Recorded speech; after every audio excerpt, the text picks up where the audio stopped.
Hey group, Jason Elliott, 11:09 a.m. Saturday morning. Happy summer.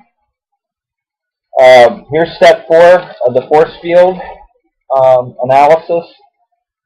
I'm just going to get right into it. From the force field chart. So in step 4, they want us to talk about the restraining forces.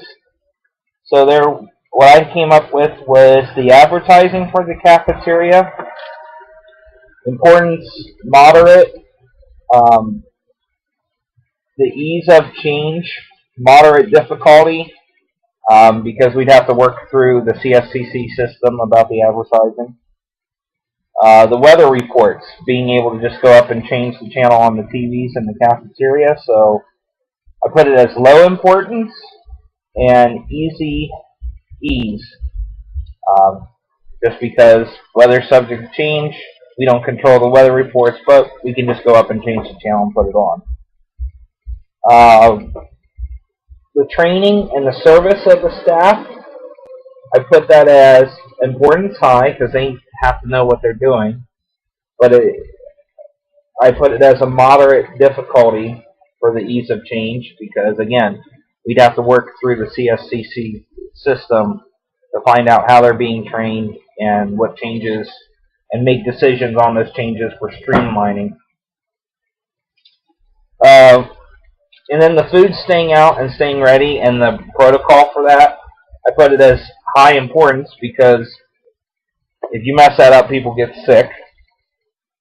But I put it as the nearly impossible to change because there's federal and state regulations on how food and drink is to be managed. So driving forces. So I'll start off with the cost and management of the staff.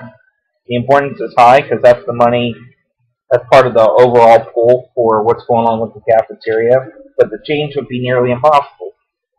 That'd be a human resources issue, have to work through the system. They'd probably come back and say, this is the overall pool, but we're not going to get into the specifics of people.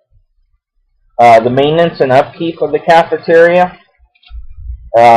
Importance, again, high, because, again, it leads to health code violations and health issues if it was messed up.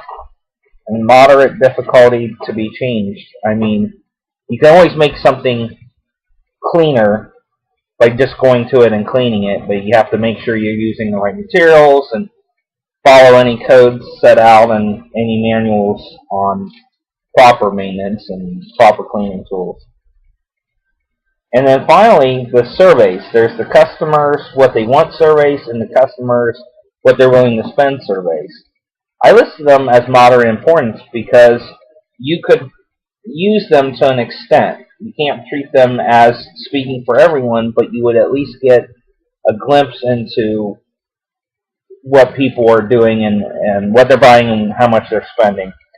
So I put them as moderate importance, that they could be used to an extent, and I put the ease of change easy for both of them because I wouldn't think it'd be a huge cost to print out a bunch of sheets that basically ask a couple questions and let the people fill them out and just drop them back off in a container or a stack or something.